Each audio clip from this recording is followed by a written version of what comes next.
Alors mon message, il concerne beaucoup la famille, il parle de l'amour et j'ai de nombreuses et belles questions concernant cela. Et là, on pose les questions, je réponds aux questions, c'est à Toc Toc, pasteur. Donc on y va pour Toc Toc, pasteur. Toc Toc, pasteur. Bonjour pasteur, j'ai une question. Aujourd'hui, je suis tracassée. Il se trouve que je me suis mariée bien avant de me convertir. Mais là, je me suis convertie, j'aime le Seigneur. Mais mon mari me fatigue. Il me dit des paroles qui sont dévalorisantes. Je suis persécutée dans mon foyer. En plus, il est méchant. Il me dit que je ne suis pas une bonne mère pour mes enfants. Je ne fais pas les choses correctement. Et en plus, il ne veut pas partir. Mais pasteur, je sais que la parole de Dieu me dit qu'une femme ne doit pas divorcer. Mais pasteur, qu'est-ce que je dois faire parce que je suis fatiguée? Donc, c'est une question qui est très récurrente, qui revient souvent. On est confronté à une sœur qui a un mari qui est inconverti et qui est dur avec elle, qui est méchant avec elle, qui lui parle négativement, qui la rabaisse, qui la rabroue, et elle ne peut pas supporter. Elle veut se séparer, elle sait que la Bible dit de ne pas le faire, elle espère que le monsieur lui-même va partir parce qu'il y a un verset qui dit que si tu maries un inconverti et que lui-même il souhaite partir, s'il part, tu es libéré. Mais il ne veut pas partir, il veut rester avec elle. Et elle ne peut pas supporter cette situation et le monsieur la maltraite. Je crois que tel que l'esprit se témoigne, elle ne souffre pas de violence physique. Elle ne souffre pas de violence physique, mais elle souffre de violence verbale, des propos, des paroles assez difficiles, assez dures. Ok. Hein? Ça vous dit quelque chose, ce sont des questions? Vivre avec un mari qui est difficile. Oui, ça revient très souvent. Ça revient très souvent. Très souvent. Qu'est-ce que toi tu fais, Jenny? C'est clair que papa, avec les enseignements que nous avons déjà eu à écouter, venant de toi, papa, on ne peut que justement leur dire en fonction du degré ou alors de comment, si justement il y a un cas de violence ou bien si c'est quelqu'un vraiment, parce que on se limite parfois à la violence juste physique, la violence morale aussi détruit complètement. Donc en fonction justement de ce qui se passe dans le foyer, on dit voilà. On en parle au pasteur et maintenant, soit il se fait suivre et ensuite maintenant, au fur et à mesure si la situation ne change pas, on peut lui dire voilà, peut-être il est le temps que vous vous séparez, le temps que peut-être le Seigneur est temps de Bon, c'est question, on arrive à la réponse. Si tu es concerné par ce genre de questions, c'est tout à l'heure, celle qui parlait, c'est notre sœur Jenny Wafo de l'Allemagne. J'avais moi aussi à ma droite une habituée, ça fait quand même, c'est ton deuxième, troisième passage, je crois. Deuxième pasteur. Et tout ça, c'était en ligne. Alors, présente-toi, ma fille. Alors, moi, c'est Muriel Bailly, enchantée d'être ici. Je suis ici en tant que représentative de la cellule Vase d'honneur Caraïbes. Muriel, sois bénie, Muriel. Et puis... Donc, ravie vraiment d'être là, papa. C'est vraiment quel honneur, quelle grâce. Donc, moi, je m'appelle Adolicia de Vase d'honneur Belgique. Nous sommes passés maison d'honneur il y a 2 semaines. Sois béni. Amen. Voilà, en tout cas, vraiment très content de vous voir toutes ici. Gloire à Dieu. Amen. Alors, bon, vous êtes présentés, mais on était en train de répondre à Toc Toc, pasteur. Donc, par rapport à la préoccupation de notre sœur. Alors, on a une sœur qui est donc mariée à quelqu'un qui ne connaît pas le Seigneur, qui ne la bat pas physiquement, mais qui est violent par ses paroles et elle ne sait pas quoi faire. Quelque part, elle aspire au divorce, mais elle sait que Dieu ne le veut pas. Donc vraiment, elle est dans une situation de confusion. Et je rends grâce à Dieu pour cette question parce que c'est une question qui est récurrente. Et je prie Dieu qu'au travers de ce message-là, tu puisses trouver, beaucoup d'entre vous puissent trouver les réponses du Seigneur. Amen, amen. Amen. Amen. Amen. Alors vous savez, il faut savoir que pour tout ce qui est question de mariage, les choses sont souvent beaucoup plus profonde et les solutions varient d'une personne à une autre pour des situations conjugales qui se ressemblent. Oui. Ok? Vous avez des personnes qui réellement, surtout en ce qui concerne souffrance verbale, violence verbale, il y a effectivement des conjoints qui sont violents verbalement, où il y a vraiment une souffrance verbale. Il y en a d'autres par contre, parce que le verbe, la parole est sujette à interprétation. C'est ça. Si une personne, par exemple, a un profond rejet d'elle-même, et qu'elle ne trouve pas dans son conjoint les encouragements, elle va systématiquement interpréter chaque petite reproche comme le monsieur me reproche tout et tout le temps. Donc, il y aura une amplification d'une chose qui n'est pas aussi dramatique que la personne le laisse entendre. Ok? Donc, ce qui fait que les réponses dans le cas du mariage ne sont pas oui, non, oui, non, oui, non, oui, non. Vous êtes dans ce cas-là, faites comme ceci, faites comme cela. Non, ça dépend de chacun des conjoints. Je suis tombé dans beaucoup de cas où la femme ou l'homme disant je souffre de violence. Mais en fait, ce qu'il appelait violence venait d'une violence intérieure en lui-même. Certains cas, c'est par rapport à la façon dont même ses parents le traitaient, qu'il a trouvé violent, donc il a perdu confiance en lui-même et il interprétait.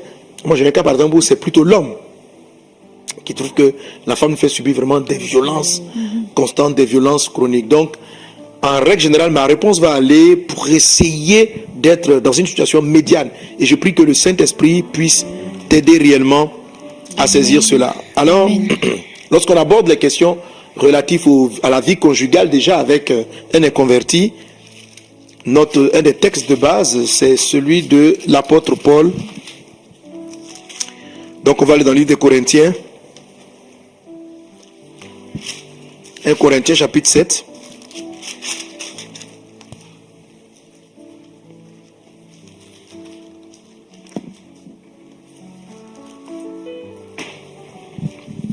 À ceux qui sont mariés, j'ordonne non pas moi, et 1 Corinthiens chapitre 7 verset 10. À ceux qui sont mariés, j'ordonne, non pas moi, mais le Seigneur, que la femme ne se sépare point de son mari. Verset 11. Si elle est séparée, qu'elle demeure sans se marier, ou qu'elle se réconcilie avec son mari. Et que le mari ne répudie point sa femme. Aux autres, ce n'est pas le Seigneur, c'est moi qui le dis. Si un frère a une femme non croyante et qu'elle consente à habiter avec lui, qui ne la répudie point. Et si une femme a un mari non croyant et qu'il consente à habiter avec elle, qu'elle ne répudie point son mari. Car le mari non croyant est sanctifié par la femme et la femme non croyante est sanctifiée par le frère. Autrement, vos enfants seraient impurs tandis que maintenant ils sont saints. Si le non croyant se sépare, qu'il se sépare. Si le non croyant se sépare, qu'il se sépare. Le frère ou la sœur ne sont pas liés dans ces cas-là. Dieu nous a appelés à vivre en paix. Amen. Car que sais-tu femme si tu sauveras ton mari, ou que sais-tu mari si tu sauveras ta femme. Amen. Amen. Alléluia. Amen. Alors on a le verset 15 qui est là. Dieu nous a appelés à vivre en paix. Donc la paix est très importante dans ce dont l'apôtre Paul est en train de parler ici. La paix. Vivre en paix. Vivre en paix. Maintenant, tout va tourner autour donc de la paix. Il dit, si la femme est mariée avec un non-croyant, ou bien le mari est marié avec une femme non-croyante, si la personne veut se séparer à cause de ta foi, il se dit, ben, tu marches avec Jésus, moi je n'accepte pas ça du tout, je ne suis pas chrétien, qu'il parte. La Bible dit, au travers de l'apôtre Paul, et on va prendre cela comme parole de l'évangile, tu es libre. Amen. Tu es libre. Amen. Ok. Alors, une petite parenthèse. Il faut savoir que il y a des questions de bienséance et d'organisation de l'Église que les apôtres ont répondu par le concile, par des réunions, en priant. Lorsque, par exemple, les gens ne savaient pas quelles étaient les lois qu'il fallait laisser, les règles qu'il fallait donner aux païens qui venaient, qui se convertissaient. C'est-à-dire, tant que l'évangile était au milieu des Juifs, ça allait dans les règles. Et puis, dès qu'il s'agit maintenant d'envoyer l'évangile vers les païens, on ne savait plus trop. Donc, Paul avait sa ligne. D'autres, comme Jacques, avaient leur ligne à eux, qui était beaucoup plus rigoureux. On voulait les amener à vivre les coutumes juives. Coutumes qui elles-mêmes sont inspirées de la loi de Moïse. Donc, il y a eu au fur et à mesure, par rapport au cas pratique, où les dignitaires devaient se retrouver et puis essayer de donner des réponses. Okay. Au point où pour plusieurs, c'est devenu comme un joug et comme un problème. Donc, lorsque les apôtres reçoivent la parole de Dieu, prêchent l'évangile aux païens, il va nécessiter de faire certaines précisions. Donc ils vont se réunir en ce qu'on appelle donc le concile de Jérusalem. Ils vont prier Dieu, ils vont demander à Dieu la grâce pour pouvoir répondre à cela. Ok? Donc, et l'apôtre Pierre ou les apôtres vont dire, il a paru bien au Saint-Esprit et à nous de vous donner maintenant ces recommandations. Amen. Pour te dire déjà que bibliquement parlant, telle que la voie que l'apôtre Paul est en train d'aborder est une voie divine. C'est-à-dire, le Saint-Esprit et nous, c'est-à-dire donc l'homme est capable d'analyser en vertu de la parole de Dieu, en suivant ce que Dieu dit, regarder la réalité des faits, ce que les gens vivent, et puis par rapport à sa conscience, par rapport au Saint-Esprit, donner le conseil le plus avisé, le plus sage, en conformité, qui ne vient pas en contradiction avec la parole de Dieu. Donc ici, nous sommes confrontés donc à un cas. Jésus a dit on ne divorcera pas. Donc l'apôtre Paul est clair là-dessus. Il ne faut pas se séparer. Ce n'est pas la première option. Maintenant il dit, si tu es marié avec un inconverti, là donc il n'a pas de révélation directe de Jésus, mais si tu es marié avec un inconverti qui veut partir, dans ce cas-là, tu es libre. La voix de l'apôtre Paul étant une voix apostolique, faisant voix d'office, et pour nous les chrétiens, c'est un fondamental, c'est un point fondamental de la doctrine de l'évangile. Nous pouvons considérer cela comme étant le Saint-Esprit et lui sont d'accord et nous nous appuyons donc sur cette parole. Donc si je vais sur ce point, si le non-croyant veut partir, tu seras donc libéré. Alléluia. Mais si le désir restait, tu peux accepte-le. Amen. Si le désir restait, tu peux l'accepter. Et là maintenant, on va se jouer maintenant le jeu de ce que je vais te répondre, ma soeur, et à toutes ceux et celles qui sont confrontés dans la même situation. Donc tu notes bien le refrain de vivre dans la paix. Amen. Amen. Donc c'est la paix que je vais rechercher. Si je n'arrive pas à vivre en paix, je vais rechercher la paix.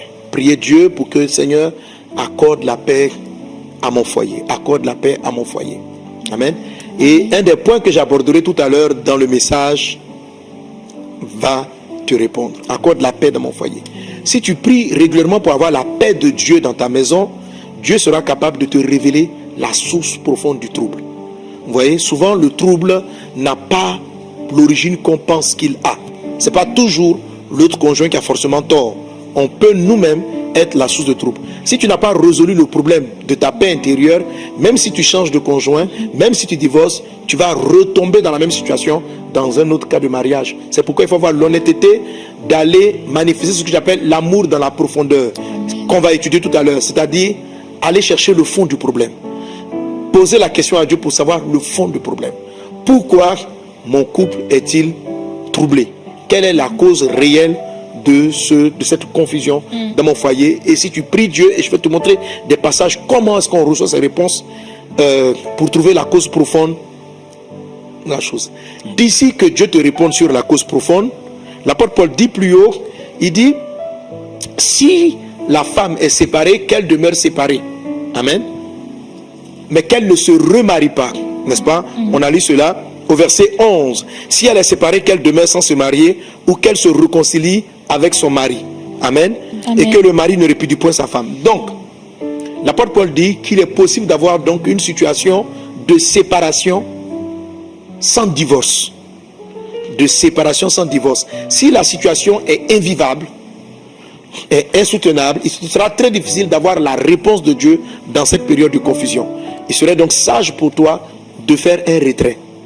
De faire un retrait stratégique, de prendre des congés, de ne pas directement aller au divorce, mais de te retirer de la maison, ok, ou de demander, chérie, mon mari, vraiment, notre couple est en train d'aller de mal en pis, est-ce que c'est pas bien qu'on fasse un petit break, qu'on s'isole un tout petit peu, le temps que je puisse me chercher, comprendre en fait les causes profondes. Donc n'attendez pas d'arriver vraiment à une violence, à la mort totale, à tomber dans une dépression pour pouvoir respirer. Donc il est très difficile dans un environnement où, comme on dit dans notre jargon, hein, on n'enlève pas les fourmis ou les fourmis manias pendant qu'on est au milieu d'elles. Donc si l'environnement de mon trouble c'est mon couple, je dois pouvoir prendre un retrait. Amen. Amen. Donc fais comme si tu décides que si tu devais aller en vacances, qu'est-ce que tu aurais fait? Si tu devais aller en congé, qu'est-ce que tu aurais fait? Donc prends une période de 2 mois, va même chez une amie, si tu n'as pas les moyens de t'offrir un long voyage, mais participe à une période de break.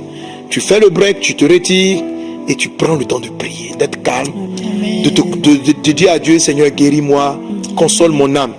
lorsqu'on est meurtri, l'esprit va directement, il faut divorcer. Voilà, la solution du divorce n'est pas la première. Il y a une solution intermédiaire qui est la séparation. Il faut aller d'abord dans la solution de la séparation et puis prendre le temps de prier pour chercher à voir d'où vient le trouble. Quelle est la cause profonde du trouble. Amen. Amen. Alléluia. Amen. Et la cause profonde peut venir de toi ou peut venir de ton conjoint. Dieu peut te montrer. Je suis tombé sur un cas. Donc la femme se plaignait, elle ne pouvait plus supporter violence verbale, tu n'es pas une bonne mère, tu n'éduques pas bien les enfants. Donc chaque fois elle s'entendait dire ça. Et elle-même, quand elle rentre dans le mariage, c'est quelqu'un qui n'a pas trop confiance en elle-même. Donc avoir un mari qui ne sait pas t'encourager, qui ne sait pas reconnaître tes efforts, ça fait vraiment souffrir. Ça fait vraiment souffrir. Donc elle en souffrait. Et à un moment donné, elle ne pouvait même plus échanger avec son mari. Parce que dès qu'elle va s'attendre, elle dit, mais tu vas comment ça? Voilà. Et puis c'est un monsieur qui était tellement bien. Pour les hommes, pour les autres. Ça, le monsieur toujours attend à la maison. Il est comme ci, il est comme cela. Et puis quand elle me parlait, j'ai prié. J'ai dit, cet esprit, révèle-moi le fond. Amen. C'est ça l'amour en profondeur. Révèle-moi le fond. Donc, j'ai aimé dans mon cœur ce monsieur. Si vous êtes quelqu'un que vous priez pour un parent qui est dans cette situation, quand vous entendez, il est violent, il est méchant, il fait ceci, il fait cela, vous-même, vous pouvez être en colère. Et si vous êtes en colère, Dieu ne va pas vous révéler le fond. Parce que vous n'avez pas l'amour en profondeur. Vous avez de l'amour superficiel. Vous jugez un monsieur ou une femme par rapport à la colère ou à la haine ou à la méchanceté qu'elle libère. Donc si je la juge sur ce propos, je ne suis pas profond. Je ne vais pas chercher la cause. C'est ça l'amour en profondeur. Ok? Donc je suis en train de parler, donc c'est une fille spirituelle donc, qui me parle, qui me traduit la situation, sa souffrance qu'elle vit. Et donc en ce moment-là, je commence à prier. Je dis, cet esprit, c'est quoi le problème? Pourquoi le monsieur est méchant? Pourquoi ce monsieur est froid? Pourquoi ce monsieur est indifférent? Pourquoi ce monsieur ne sait pas lui donner de l'amour? Pourquoi ce monsieur ne sait pas lui donner de l'amour? Et en priant, c'est comme si je vois le monsieur lui-même dans une prison. Et c'est comme si l'Esprit de Dieu m'a envoyé dans son passé. J'ai vu un monsieur qui a vécu toute sa vie pour essayer de plaire à sa famille, à ses parents. Je crois qu'il devait être l'aîné, ça date un peu, qu'il devait être l'aîné de la famille. Et on lui dit, tu dois être comme ça, tu dois être comme ceci. Pour plaire à ses parents, il a commencé à vivre un rôle. Mais il a commencé à vivre un rôle. Il était déjà très bien. Mais son père, ça était tout, mais tu n'as pas fait. Donc, il était constamment en train d'entendre des reproches, mais qui l'ont amené à avoir une vie, je dirais, c'est le gars, d'une telle rigueur. Il y en a d'autres, ce genre de reproches vont les briser. Mais il y en a d'autres, il y a certains, ça va les briser, mais il y a d'autres, ça va leur donner une carapace, une vie. Et il a vécu pendant des années dans le rôle d'être l'homme parfait. Et vraiment, c'est le gars qui est arrivé. À l'extérieur, au travail, tout le monde le trouvait tellement correct. Et à la fin, il tombe amoureux de cette sœur. Il aime cette sœur. Il est dans le monde, hein, quand ils sont mariés. Il l'aime, mais il est l'amour qu'il a pour elle, et c'est ça que je vais donner dans l'enseignement. Il ne pouvait lui donner que l'amour que lui-même il a reçu. Et comment ses parents l'ont aimé? Ses parents l'ont aimé avec de la rigueur. Ses parents lui ont montré l'amour avec des paroles, la correction. Tu es le grand frère, tu dois faire comme ci, tu dois faire comme ça. Donc, il ne pouvait pas donner ce qu'il n'a pas reçu. Donc, il aimait sa femme. C'est pourquoi l'amour du prochain, la Bible dit, tu aimeras ton prochain comme toi-même. Ok? Donc, si tu n'as pas reçu l'amour de Christ pour toi, ce que tu vas donner. Donc, lui, il ne savait pas donner autre chose à sa femme. Et il était rigoureux avec elle comme il était avec lui-même. Or, elle aussi, elle avait besoin d'attention. Parce qu'elle aussi, elle a un background, sauf qu'elle a un background similaire, sauf qu'elle, au lieu de devenir forte comme lui, elle, c'est les reproches récurrents de ses parents ou de ses amis l'avaient rendue broke. Donc ça l'avait rendue, elle manque de confiance en elle-même. Ça fait qu'elle est toujours bien habillée. Mais elle n'est jamais sûre que c'est suffisamment bien. Donc elle a besoin qu'on lui dise, tu es belle, tu es bien habillée. Voilà, elle a besoin de ça. Ok? Or, les os des os s'attirent. Donc justement, c'est deux personnes brisées qui se sont rencontrées. Un qui paraît excellent à l'extérieur, et l'autre qui a le même problème, mais qui est parti du côté rejet de sa personne. Et donc le gars, il n'a fait que amplifier le problème. Donc lorsqu'on rentre dans le sujet, elle-même, elle découvre sa misère. Elle comprend que son mari est victime de lui-même. Elle va effectivement faire le retrait, mais c'était plus une retraite pour divorcer. C'était une retraite pour dire, Seigneur, j'ai besoin de ton amour. Amen. J'ai compris que moi je te connais, lui il t'a pas connu. Je cherche chez cet homme un amour qu'il n'a pas. Et moi-même aussi je ne l'ai pas. C'est pas lui qui va me le donner, c'est toi mon mari. Alléluia. Et là encore on se retrouve dans la dimension de l'épouse, c'est toi mon mari. Et elle va demander à Christ, Christ, révèle-moi ton amour. Amen. Et Dieu dans sa grâce va le faire. Jésus va la consoler. Jésus va la guérir. Le Saint-Esprit va la restaurer. Ce qui va maintenant la rendre apte. Et quand elle va être consolée, elle va avoir une telle attitude de douceur, de telle réaction. Voilà. Donc lorsqu'elle revient à la maison, le mari, bon, parce qu'il va venir la rechercher. On va faire plein de process là, plein de procédures, tout ça. Lorsqu'il vient, c'est une personne qui est différente. Amen. Dans son temps de retrait, Jésus l'a guéri, Jésus l'a transformé. Alléluia. Et elle était capable de lui révéler l'amour de Christ. De lui montrer l'amour de Jésus. Amen. Amen. Et le monsieur va commencer à l'accompagner au culte. Amen. D'abord, il la déposait, il continuait. Après un jour, ben chérie, il rentre un peu, il rentre, il fait le truc. Bon, c'est un gars, c'est un homme quoi. Oh. Hein, au début, il fait comme s'il n'aime pas mes messages. C'est un go. Ouais. Bon, hein, ton pasteur, il a dit ça, faut écouter. Ouais. De temps en temps, il ne vient pas et puis il est en ligne, voilà. Et au fur et à mesure, à un moment donné, il va prendre la décision de rencontrer le Seigneur Jésus et Dieu va sauver ce foyer. Amen. Voilà. Bon, j'ai raconté l'histoire comme ça, mais j'ai combiné 2 ou 3 histoires pour ne pas que les personnes se reconnaissent et puis voilà. Donc des résultats qui ont abouti positivement. Bref, c'est vraiment important, la question est très bien. Donc généralement, je vais conseiller aux personnes qui sont en souffrance, qui ne peuvent plus de faire le break. Maintenant, je fais quand même cette précision. J'ai été confronté à des cas où la personne n'avait nulle part où aller. Elle ne sait pas comment laisser les enfants, parce qu'ils avaient des enfants. Donc, le break que je lui demandais, c'était physiquement ou matériellement impossible. Elle n'avait pas les moyens de prendre une nounou pour garder les enfants. Le mari est occupé. Donc, on lui demande de se séparer. Entre-temps, donc pour elle, se séparer, faire le break, ça signifie prendre une maison, partir avec les enfants sans aller au divorce. Parce que moi, je conseille toujours le temps de break. Alors, amen. Amen. Il y a un temps de break, même dans la maison. Amen. Même dans la maison, que tu peux faire, que le Saint-Esprit peut te donner. Ok? Alors, ça s'est passé de différentes façons. Donc, ça, c'est un cas où j'étais confronté ainsi, mais la personne était en Occident. Donc, ce que je lui ai conseillé, prépare tes vacances. Donc, d'ici la période, prépare tes vacances.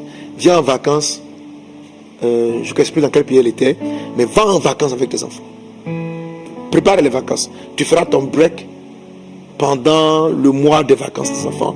Et c'est là que toi, tu vas prendre le temps de te ressourcer. Donc, j'ai été confronté à ce cas. Donc, le break, elle a fait pendant une période de vacances. Donc, pour elle, officiellement, le mari, il a tout fait. Il a payé le voyage, tout ça. Donc, on a les cas où le mari ne veut pas. Et tellement il est bizarre. Il ne va pas vouloir payer les vacances. Bon,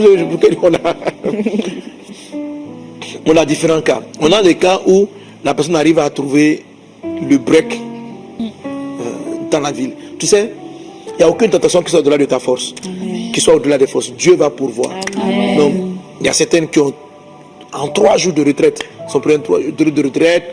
Elles ont demandé pendant ces 2 jours au mari, je vais envoyer les enfants quelque part. 2 jours chez une amie. Bon, elle a trouvé. Donc, Dieu te donne le moyen. Donc, quand tu sais que tu es en train d'étouffer dans ta maison, tu es en train de te noyer dans ta maison, prie le Seigneur et vraiment trouve l'occasion de faire un break. Maintenant, je suis confronté, il y a des cas où les gens ils vont faire le break, même dans la maison. Ok. Voilà. C'est-à-dire qu'on peut demander, mon mari, s'il te plaît, j'ai besoin de break. Je m'en suis dans la chambre des enfants. Et qui sont arrivés à rentrer dans le break. Il y en a qui sont arrivés à rentrer dans le break dans la maison.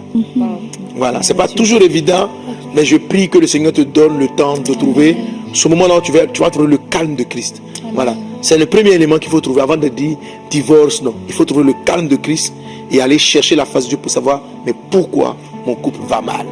Quelles sont les raisons profondes? Elles peuvent venir de ce que tu penses, c'est-à-dire du conjoint, mais elles peuvent aussi avoir un élément qui vient de toi-même. Alors quand tu poses la question, pourquoi mon couple est dans le trouble, Dieu te parlera. Que Dieu te bénisse. Amen. Amen. Voilà, je suis resté longtemps sur la question parce que j'ai déjà commencé à aborder mon thème du jour. Amen. J'ai déjà commencé à aborder mon thème du jour. Que Dieu te bénisse. Je voudrais prier pour tous ceux et celles qui sont confrontés à ce type de situation. Mettez la main sur le cœur et croyez dans la grâce et dans la paix de Dieu et dans la faveur de Dieu pour venir en réponse.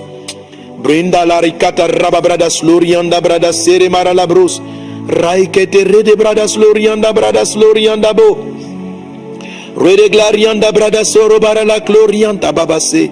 Au nom de Jésus, au nom de Jésus. Père Céleste, je veux remettre ta fille en tes mains, je veux remettre ton fils en tes mains. Je prie, Père, pour tous ceux et celles qui passent par des situations similaires, des situations où ils sentent une violence physique et verbale, où ils se sentent rejetés dans leur propre maison. Oh Dieu des cieux, toi Seigneur qui nous console, toi Seigneur qui nous guérit, je crois dans ta grâce, dans ta puissance et dans ta faveur, qui est en train d'opérer en ce moment-là et qui restaure les vies, qui guérit les cœurs. Au nom de Jésus, j'appelle la paix de Dieu dans ta vie, la paix de Dieu. Si cette paix-là va finir par aboutir à une séparation, qu'il en soit ainsi. Mais si cette paix et la paix de Dieu est capable de réconcilier, de ressusciter ce qui était brisé, j'appelle la vie aux ossements desséchés. Amen. Le Seigneur m'a dit dernièrement, je vais faire revivre les os, les foyers brisés. Je crois dans la grâce de Dieu. Amen. Que la vie revienne dans ton couple mort. Amen. Au nom de Jésus, Amen. que la paix de Dieu soit là. Saint-Esprit, je te supplie. Merci pour ta grâce. Merci pour ta puissance. Merci pour tous ceux et celles qui sont dans ces situations. Seigneur, entends ma prière au ce jour. Entends notre prière. Entends notre prière. Entends notre prière. Entends notre prière.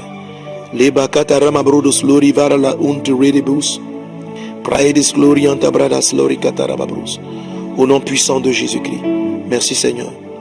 Amen. Amen. Gloire à Dieu. Amen. Quelqu'un acclame Jésus.